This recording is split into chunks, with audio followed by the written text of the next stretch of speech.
আসসালামু আলাইকুম। ওয়ালাইকুম আসসালাম। জি আলহামদুলিল্লাহ ভালো আছি।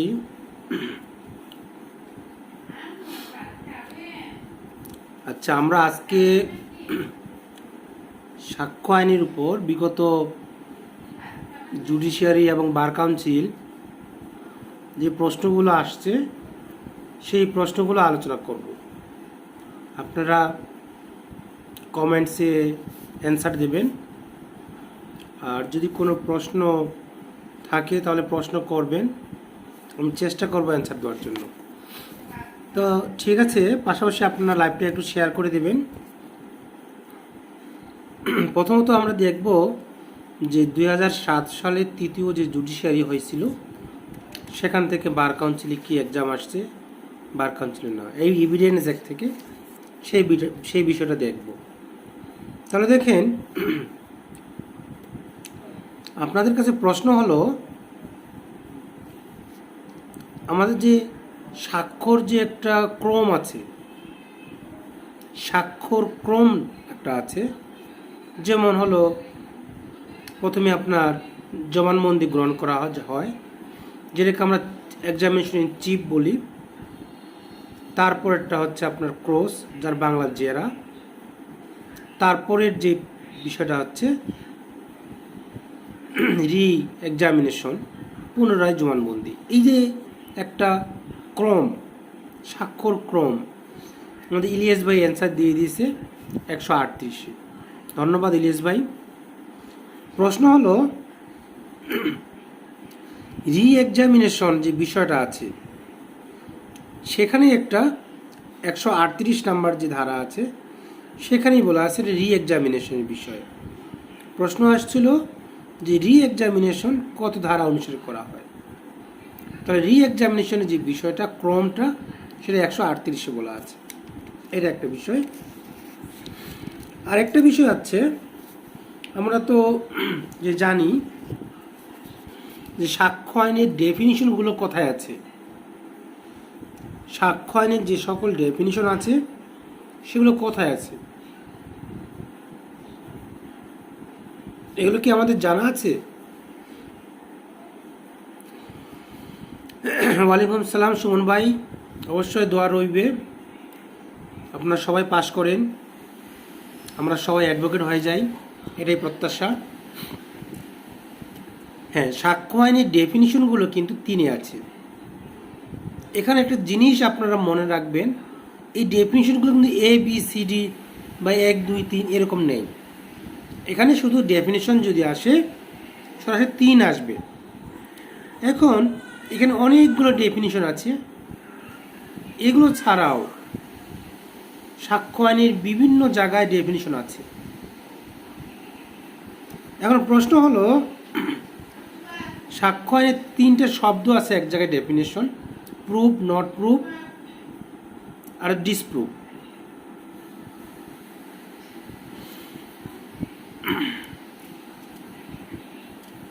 আচ্ছা ঠিক আছে, তো আমরা দেখলাম সাক্ষ্য আইনের যে ডেফিনিশনগুলো আছে 3 নং, সেখানে অনেকগুলো ডেফিনিশন আছে। তার মধ্যে দেখবেন 3টে ডেফিনিশন আছে: প্রুফ, নট প্রুফ এবং ডিসপ্রুভ যেটা আছে। তো সেখানে দেখেন যে আমাদের এখানে আপনার ডেফিনিশনটার একটা বিষয় এখানে লাইন তুলে দিছে। জুডিশিয়ারিতে যে প্রশ্নগুলো হয় সাধারণত লাইন তুলে দিয়ে একটা ড্যাশ দিয়ে দেয় শূন্য স্থান পূরণ করার জন্য। এখানে একটা শূন্য স্থান পূরণ রিলেটেড প্রশ্ন আসছে। তো আমরা এখানে যে সংখ্যাগুলো আছে এই সংখ্যাগুলোর বেসিকগুলো আমরা দেখলে আমরা এটা পারবো। তো আমাদের সুমন ভাই বলছে পুনর্জেরা, এটা কি? তো এখানে হচ্ছে পুনর্জেরাটা হচ্ছে পরবর্তীতে করা হয়। আপনারা জান এখানে যে পুনরায় জেরা সম্পর্কে যে আলোচনা করা আছে 138 নং ধারাতে আছে। 138 নং ধারাটা একটু দেখেন কি বলা আছে।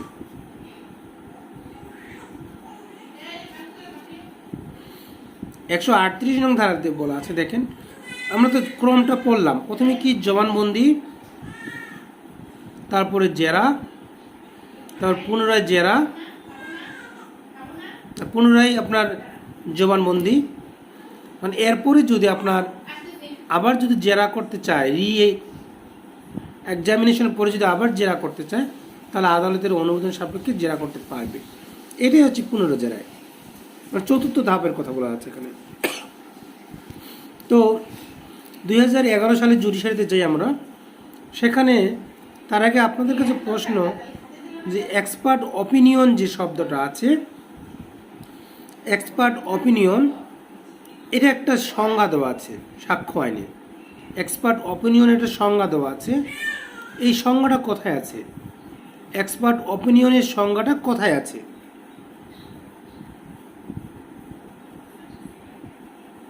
এক্সপার্ট অপিনিয়নের সংজ্ঞা আছে 45-এ। এখানে দুইটা সংজ্ঞা দেওয়া আছে, একটা এক্সপার্ট অপিনিয়নের সংজ্ঞা দেওয়া আছে, আর আরেকটা সংজ্ঞা দেওয়া আছে এক্সপার্ট। এই দুটার সংজ্ঞা এখানে আছে। এখন আরেকটা বিষয়, আমরা এখান থেকে আরেকটা বিষয় জানবো, এই যে এক্সপার্ট অপিনিয়ন কয়টা বিষয়ের উপর হয়? এক্সপার্ট অপিনিয়নটা কয়টা বিষয়ের উপর হয় সাক্ষ্য আইনে? আপনারা একটু বলেন যে কয়টা বিষয়ের উপরে এই অপিনিয়নটা হবে? এক্সপার্ট অপিনিয়নটা সংজ্ঞা দেওয়া আছে 45-এ, কয়টা বিষয়ের উপর হয়? 5টা বিষয়ের উপর। ইলিশ ভাই ধন্যবাদ। এখন আমাদের প্রশ্ন আসছিল যে সাক্ষ্য আইনের কোন ধারায় বিশেষজ্ঞদের মতামত সম্পর্কে বলা আছে, তাহলে 45 ধারায় অ্যান্সার হবে। ওকে, মৃত্যুকালীন ঘোষণার বিষয় একটা আছে, আমরা ডাইং ডিক্লারেশন বিষয়ে জানি যে ডাইং ডিক্লারেশন বিষয়টা কত নং ধারাতে আছে? ডাইং ডিক্লারেশন, মৃত্যুকালীন ঘোষণা,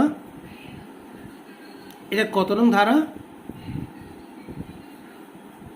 ডাইং ডিক্লারেশন কত নং ধারাতে বলা আছে? হ্যাঁ, 32-এর 1-এ ডাইং ডিক্লারেশন বলা আছে। 32 বললেও চলবে, কিন্তু স্পেসিফিকভাবে বললে 32-এর 1 হবে। ডাইং ডিক্লারেশন বিষয় এখানে 8টা পয়েন্ট আছে। কয়টা পয়েন্ট আছে? 8টা পয়েন্ট আছে। তো এই 8টা পয়েন্ট আমাকে জানতে হবে। 8টা পয়েন্টের মধ্যে উল্লেখযোগ্য পয়েন্ট হচ্ছে মৃত্যুর কারণ। উল্লেখযোগ্য পয়েন্ট হচ্ছে মৃত্যুর কারণ। এখন এখানে প্রশ্নটা আসছে কোনটা আপনার ডাইং ডিক্লারেশন হিসেবে গণ্য হবে না? কোন ক্ষেত্রে? পিতৃত্বের দাবি, এটা ডাইং ডিক্লারেশন হিসেবে গণ্য হবে। বৈবাহিক সম্পর্ক গণ্য হবে, মৃত্যুর কারণ হিসেবেও গণ্য হবে, কিন্তু সম্পত্তির দান রিলেটেড এটা ডাইং ডিক্লারেশন হিসেবে গণ্য হবে না। এটা একটা বিষয়। হ্যাঁ, 32 ধারা বললেও চলবে, আবার অনেক সময় 32-এর 1 বলি তাও চলবে। এরপরে যে বিষয়টা আমাদের ডকুমেন্ট কয় প্রকার, যদি আমরা বলি ডকুমেন্ট কয় প্রকার হবে? ডকুমেন্ট কত প্রকার? ডকুমেন্ট কত প্রকার? 2 প্রকার। ধন্যবাদ। সেটা কি কি ডকুমেন্ট? একটা পাবলিক ডকুমেন্ট, একটা প্রাইভেট ডকুমেন্ট। ডকুমেন্ট 2 প্রকার, একটা পাবলিক ডকুমেন্ট আর একটা প্রাইভেট ডকুমেন্ট। এই পাবলিক ডকুমেন্টটা কত নং ধারায় সংজ্ঞা দেওয়া আছে? পাবলিক ডকুমেন্টের সংজ্ঞা কত নং ধারাতে আছে?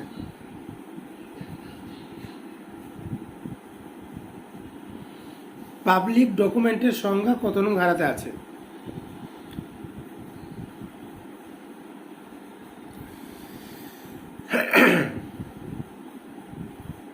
হ্যাঁ, পাবলিক ডকুমেন্টের সংজ্ঞা দেওয়া আছে 74। তাহলে এবার বলি প্রাইভেট ডকুমেন্টের সংজ্ঞা কোথায় আছে? প্রাইভেট ডকুমেন্টের সংজ্ঞা দেওয়া আছে 75 নং ধারাতে। এখন এই যে পাবলিক ডকুমেন্ট কয় ধরনের হতে পারে? পাবলিক ডকুমেন্ট 4 ধরনের হতে পারে। পাবলিক ডকুমেন্ট কয় ধরনের হতে পারে? পাবলিক ডকুমেন্ট 4 ধরনের হতে পারে। সেই ডকুমেন্টগুলো কি কি, ধরনগুলো কি কি দেখেন, আপনারা লক্ষ্য করেন। 4 ধরনের মধ্যে আমরা পড়ে নেব কি কি 4 ধরনের। এখন এখানে প্রশ্ন আসছে নিম্নের কোনটি পাবলিক ডকুমেন্ট? 4টা দেওয়া আছে। 1 নম্বরে বলা আছে যে রায়, আদালতের রায়, এটা কি পাবলিক ডকুমেন্ট? চিঠি, এটা কি পাবলিক ডকুমেন্ট? দলিল, এটা কি পাবলিক ডকুমেন্ট? উইল, এটা কি পাবলিক ডকুমেন্ট? এখানে অ্যান্সার চাচ্ছে কোনটি পাবলিক ডকুমেন্ট। তাহলে আদালতের রায় এটা হচ্ছে পাবলিক ডকুমেন্ট। আদালতের রায় এটা হচ্ছে পাবলিক ডকুমেন্ট। এরপরে যাই আমরা লিডিং কোশ্চিন। বলেন তো লিডিং কোশ্চিনের সংজ্ঞা দেওয়া আছে কত নং ধারাতে? লিডিং কোশ্চিনের সংজ্ঞা দেওয়া আছে কত নং ধারাতে? লিডিং কোশ্চিন এর সংজ্ঞা দেওয়া আছে কত নং ধারায়? 141 নং ধারায়। ঠিক আছে, রাইট। লিডিং কোশ্চিন করা যাবে না এক্সামিনেশন ইন চিফ এবং রি এক্সামিনেশনের ক্ষেত্রে। এক্সামিনেশন ইন চিফ এবং রি এক্সামিনেশনের সময় লিডিং কোশ্চিন করা যাবে না। এটা কত নং ধারাতে বলা আছে?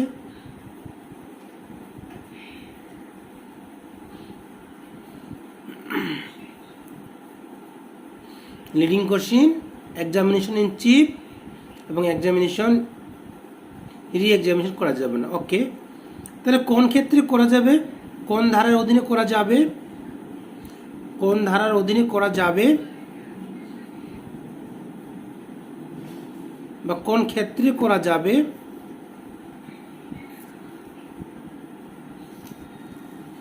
143 নং ধারায় জেরার ক্ষেত্রে লিডিং কোশ্চিন করা যাবে।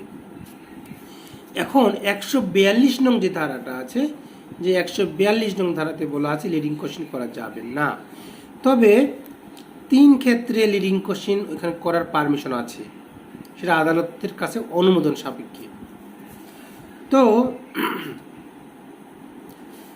বিষয় হলো, প্রশ্ন আসছে আপনার নিচের কোন বিষয়ে নিজের সাক্ষীকে ইঙ্গিতপূর্ণ প্রশ্ন করা যায়?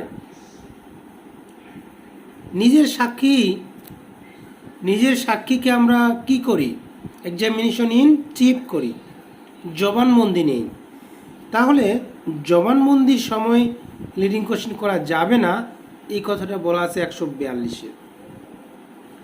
কিন্তু এখানে বলা আছে জবানবন্দির সময় লিডিং কোশ্চিন করা যাবে।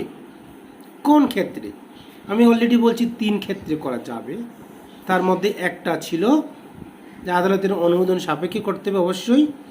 একটা ছিল স্বীকৃতি বিষয়, যে এই বিষয়টা উভয় পক্ষ স্বীকার করে নিয়েছে, এই বিষয়ে লিডিং কোশ্চিন করা যাবে।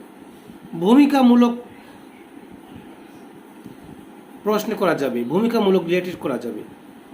আরেকটা হচ্ছে আনডিসপুটেড বিষয়ে লিডিং কোশ্চিন করা যাবে এক্সামিনেশন ইন চিফের ক্ষেত্রে। এই 3 ক্ষেত্রে লিডিং কোশ্চিন করা যায় এক্সামিনেশন ইন চিফ, ধারা 42 অনুযায়ী। এরপরে আমরা দেখি রেস জুডিকেটার যে একটা আছে সিপিসিতে, এটা কত নঙে সিপিসির ধারায় রেস জুডিকেটার? আমরা এখন 13তম জুডিশিয়ারি যাচ্ছি, 13তম না, 2013 সালের। রেস জুডিকেটার সিপিসির কত নং ধারাতে আছে বলেন? রেস জুডিকেটার সিপিসির 11তে বলা আছে। সাক্ষ্য আইনের কত নং ধারাতে আছে এই কথাটা বলা? সাক্ষ্য আইনের কত নং ধারাতে আছে রেস জুডিকেটার বিষয়টা? সাক্ষ্য আইনের কত নং ধারাতে বলা আছে?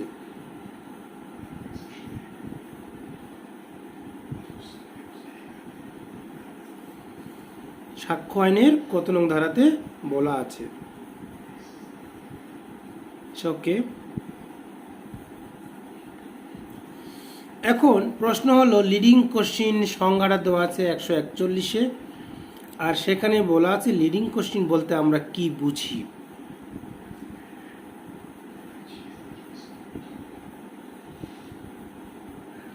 লিডিং কোশ্চিন বলতে আমরা কি বুঝি দেখেন, সেখানে বলা আছে যে প্রশ্নের মধ্যে উত্তর থাকে, যে প্রশ্নের মধ্যে উত্তর সাজেস্ট করা থাকে সেটাই হচ্ছে লিডিং কোশ্চিন। অর্থাৎ যে প্রশ্নের মধ্যে উত্তর থাকে সেটাই লিডিং কোশ্চেন। এখানে অনেকগুলো আছে যে প্রশ্নের পরে উত্তর বলে দেওয়া, এইটা লিডিং কোশ্চেন না। প্রশ্নে যদি হ্যাঁ এবং না সূচক প্রশ্ন করা হয় সেটাও লিডিং কোশ্চেন না। প্রশ্নের পূর্বে উত্তর বলে দেওয়া এটাও লিডিং কোশ্চেন না। তাহলে লিডিং কোশ্চেন কোনটা হবে? যে প্রশ্নে উত্তর দেওয়া থাকে বা বলা থাকে সেটাই হচ্ছে লিডিং কোশ্চেন। ওকে, এখন আমরা সাক্ষ্য আইনের যে বিষয়টা আমাদের আছে, যে 1 নম্বর ধারায় বলা আছে সাক্ষ্য আইন কবে থেকে কার্যকর হবে। সাক্ষ্য আইনটা কবে থেকে কার্যকর হবে এবং সাক্ষ্য আইনটা কোন কোন ক্ষেত্রে প্রযোজ্য, কোন কোন ক্ষেত্রে প্রযোজ্য নয়, এই বিষয়গুলো আলোচনা করা আছে। সাক্ষ্য আইন কোন কোন ক্ষেত্রে প্রযোজ্য নয় এই বিষয়ে আমরা জানি, এ বিষয়ে আমরা অনেক কিছুই জানি। তো কি কোন কোন বিষয়ে করা যায় না, সাক্ষ্য আইনটা প্রয়োগ করা যায় না? এপিডিপিটির ক্ষেত্রে যাবে না, সালিসির ক্ষেত্রে যাবে না। 3 বাহিনীর 3টা আইন আছে, বিমান বাহিনী, নৌবাহিনী এবং আপনার আর্মির। এই 3 ক্ষেত্রে যে সামরিক আদালত হয়, এই 3 আইনের অধীনে যদি সামরিক আদালত গঠিত হয় তাহলে সাক্ষ্য আইনটা ব্যবহার করা যায় না, এটা একটা বিষয় আছে। কিন্তু এই 3 আইনের অধীনে যদি সামরিক আদালত না গঠিত হয় তাহলে সামরিক আদালতেও সাক্ষ্য আইন ব্যবহার করা যাবে। তো সুমন ভাই বলছে যে এসআর অ্যাক্টের 52, 53, 54, 55। সুমন ভাই আমরা আগামীকাল ইনশাল্লাহ এসআর অ্যাক্ট করবো, আশা করি তখন এর অ্যান্সারটা আমরা বিস্তারিত আলোচনা করব। এখন দেখেন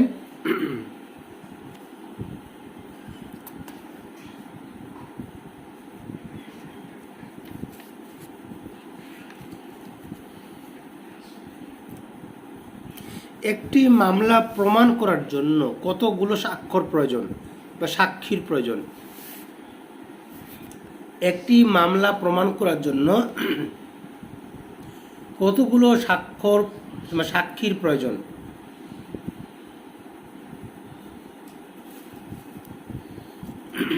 একজন। ঠিক আছে, এই কথাটা কোথায় বলা আছে?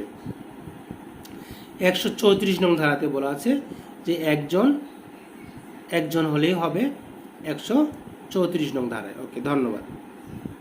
নাম্বার একজন আমরা না বলে আমরা সবসময় বলবো, হ্যাঁ আশা করি এভিডেন্স শেষ করব। তো আমরা যেটা বলছি, একজন আমরা অ্যান্সার থাকলে, আর যদি নির্দিষ্ট সংখ্যক নয়, এই দুইটা যদি অ্যান্সার থাকে তাহলে অ্যান্সারটা অবশ্যই দেব নির্দিষ্ট সংখ্যক নয়। ঠিক আছে, এটা দেব। জি মজনু ভাই, আপনাদের জন্য কোনো খবর আসবে ইনশাল্লাহ 20 তারিখের পর থেকে। তো ওকে, এরপরে যাচ্ছি। তাহলে দেখেন, এক এবং অনির্দিষ্ট সংখ্যক, এটা আমরা মনে রাখবো। যদি এক থাকে এবং অনির্দিষ্ট থাকে তাহলে কিন্তু আমরা একটা দিব না, অনির্দিষ্টই দিব, কারণ আইনে অনির্দিষ্ট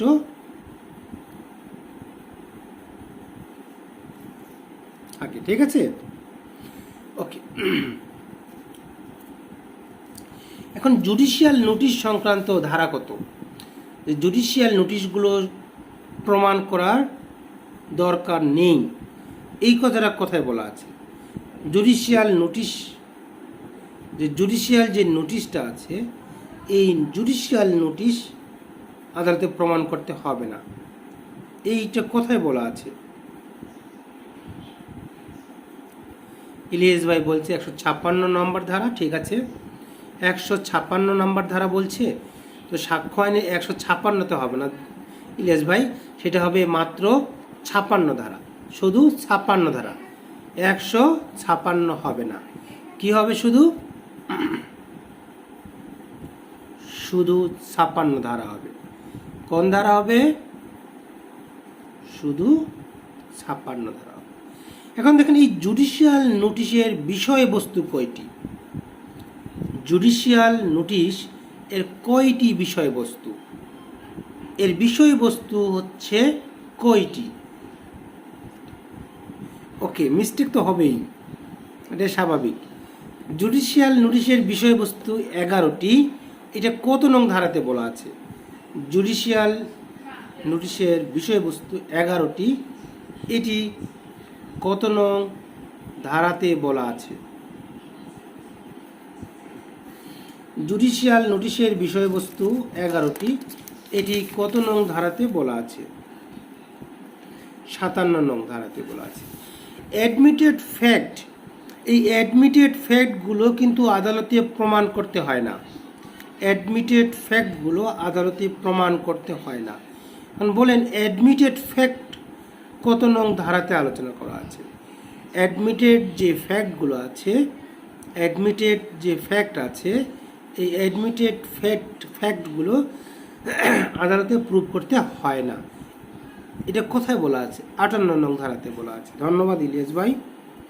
এরপরের প্রশ্ন দেখেন, শেল প্রিজামশন, শেল মে এবং কনক্লুসিভ যে প্রিজামশনগুলো আছে, এগুলোর সংজ্ঞা কোথায় নং ধারাতে আছে? কত নং ধারাতে বলা আছে? শেল মে কনক্লুসিভ যে প্রিজামশন, এগুলোর সংজ্ঞা কত নং ধারাতে আছে? 4 নং ধারাতে আছে। ধন্যবাদ।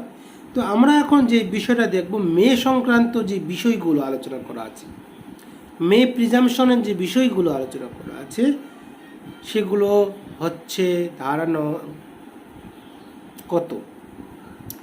মে প্রিজামশন সংক্রান্ত যে বিষয়গুলো আলোচনা হলো সেগুলো হচ্ছে আপনার 86, 87, 88, 90 এবং 114 নং ধারা। প্রশ্ন হলো যে যেহেতু আমাদের 90 ধারাটা মে প্রিজামশন, এখানে একটা প্রশ্ন আসছে, 30 বছরের পুরাতন দলিল অনুমান গ্রহণ করতে পারে আদালত। 30 বছরের যে পুরাতন দলিলগুলো আছে, এগুলো আদালত অনুমান গ্রহণ করতে পারে, সেটা কত নং ধারাতে বলা আছে? সেটা হচ্ছে 90 ধারা, যেটা আমি অলরেডি বললাম। এখন এই যে দলিলটি কার কাছে থাকবে, এই বিষয়টা জানতে হবে। দলিলটি কার কাছে থাকবে? দলিলটি থাকবে হচ্ছে কার কাছে? এই দলিলটি কার কাছে থাকবে? এই দলিলটি থাকবে উপযুক্ত ব্যক্তির কাছে। উপযুক্ত হেফাজতকারীর ব্যক্তির কাছে যদি দলিলটি পাওয়া যায় এবং 30 বছর যদি হয়, তাহলে সেটা আপনার আদালত অনুমান করতে পারে। ওকে, এরপরে আমরা যে বিষয়টা দেখব, কনক্লুসিভ প্রুফ। এই কনক্লুসিভ প্রুফ কয়টি ধারাতে আলোচনা করা আছে? কনক্লুসিভ প্রুফ কয়টি ধারাতে আলোচনা করা আছে? দেখেন, কনক্লুসিভ প্রুফ সংক্রান্ত যে ধারাগুলো আছে, আমরা দুইটি ধারা জানি। একটি ধারা হচ্ছে 41 আর একটি ধারা হচ্ছে 112। কিন্তু জুডিশিয়ারি প্রশ্নে আসছে যে তালাকপ্রাপ্ত বিবাহ বিচ্ছেদের পর তালাকপ্রাপ্ত স্ত্রী কতদিনের মধ্যে সন্তান প্রসব করলে তার পূর্বের স্বামীর ঔরসজাত সন্তান হিসেবে গণ্য হবে? এটা একটা 112 নং ধারা, সেখানে এটা কনক্লুসিভ প্রুফের ধারা। সেখানে কতদিন হবে? 280 দিন। এটা হচ্ছে আপনার জুডিশিয়ারির প্রশ্ন।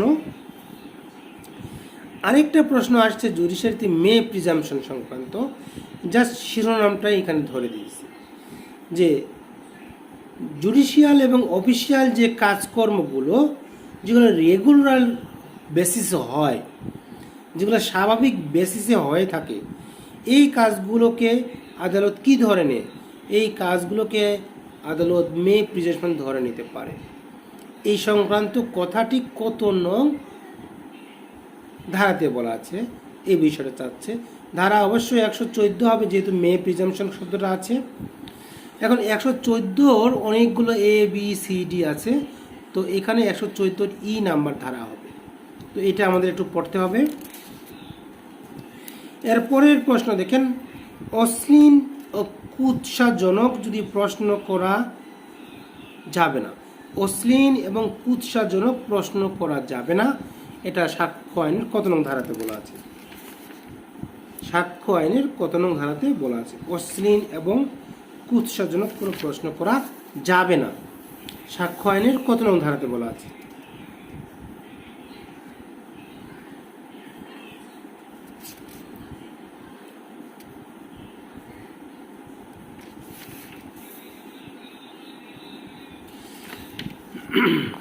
এটা সাক্ষ্য আইনের 151 ধারাতে বলা আছে। এটা আমাদের ভালোভাবে মনে রাখতে হবে, জিনিসটা ইম্পর্টেন্ট, এটা বারবার আসে।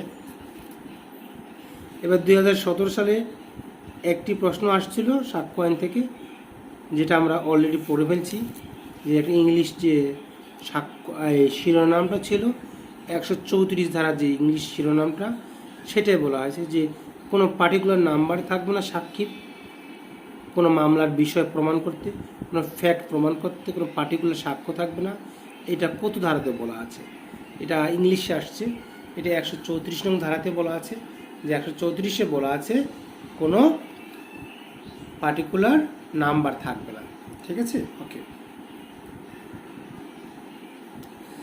এরপরে তাহলে আমরা পরে যাই 2018 সালের দিকে যাচ্ছি, জুডিশিয়ালের প্রশ্নে। তো এখানে যে জিনিসটা আছে যে 374, যেটা আমরা শুধু 74 যে পাবলিক ডকুমেন্ট, এখন কোনটি পাবলিক ডকুমেন্ট নয় এই শব্দটা আসছে।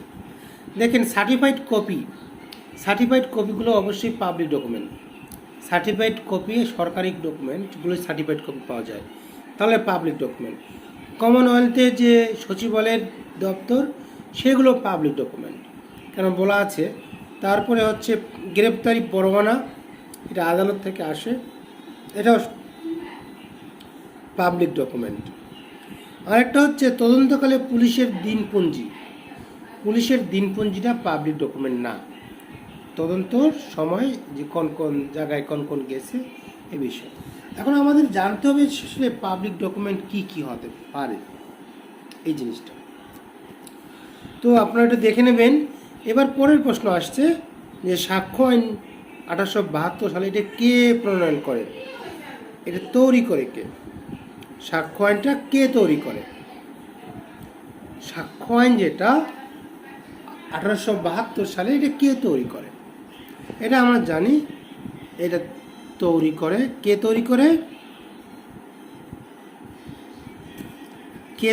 এটা স্টিফেন।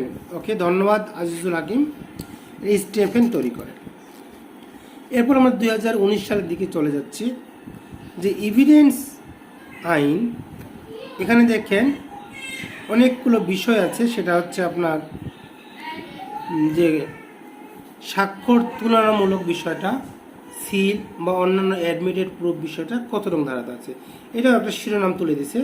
এটা আমরা শিরোনামটা মুখস্থ করলে আমাদের হয়ে যায় 73 নং ধারা। ওকে, এরপরে যে বিষয়টা চলে যাব, যে এটাও একটা শিরোনাম তুলে দিয়েছে, এটাও ইংলিশে একটা শিরোনাম তুলে দিয়েছে, যে accomplice shall be competent witness against an accused person. Accused পারসনের বিপক্ষে রাজসাক্ষী একটা কি হতে পারে? রাজসাক্ষী হতে পারে। তো এই বিষয়টা মানে এখানে রাজসাক্ষী না, এখানে আমরা বলছি অ্যাকমপ্লাইজ সাক্ষী দিতে পারে। তার সাক্ষীর উপর ডিপেন্ড করে, তার সহযোগী যে সাক্ষী দেবে সেটার উপর ডিপেন্ড করেও একটা আপনার বিচার হতে পারে। এই কথাটা কোথায় বলা আছে? শিরোনামটা তুলে দিয়েছে ইংলিশে, এটা বলা আছে আপনার 133 নং ধারাতে।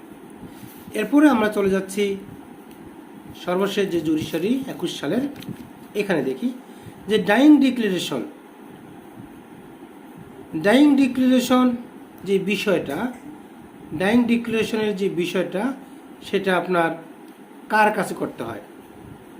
পুলিশের কাছে, ম্যাজিস্ট্রেটের কাছে, ডাক্তারের কাছে, না যে কোনো ব্যক্তির কাছে? এটা কার কাছে করব আমরা? ডাইং ডিক্লারেশনটা আমরা কার কাছে করব? এটা একটা বিষয়।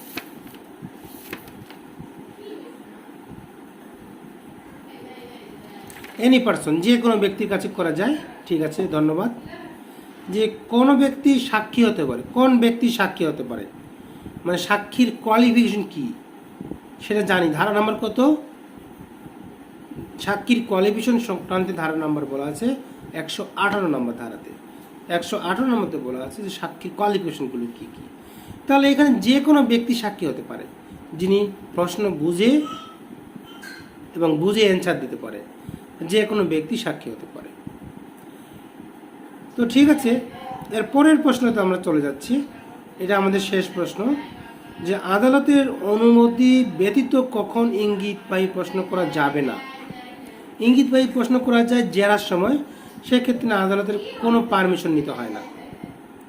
জেরার সময় আমি ইঙ্গিতবাহী প্রশ্ন করব, কোনো পারমিশন লাগবে না। কিন্তু যখন পুনরায় জবানবন্দি গ্রহণ করব, তখন যদি আমি ইঙ্গিতবাহী প্রশ্ন করি তাহলে পারমিশন নিতে হবে। পূর্বের প্রমাণিত বিষয়ে যদি আমি ইঙ্গিতবাহী প্রশ্ন করি তাহলে পারমিশন নিতে হবে। পুনরায় জেরাকালে যদি আমি ইঙ্গিতবাহী প্রশ্ন করি চাই তাহলে পারমিশন নিতে হবে। তাহলে কখন পারমিশন নিতে হবে না এটা প্রশ্ন আসছে, তাহলে জেরা করার সময় পারমিশন নিতে হবে না।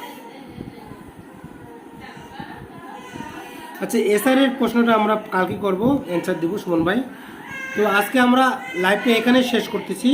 আমরা আগামীকাল হচ্ছে বার কাউন্সিলের সিলেবাসটা শেষ করব, বার কাউন্সিলের যে প্রশ্নগুলো আসছে সেগুলো শেষ করব সাক্ষ্য আইনের।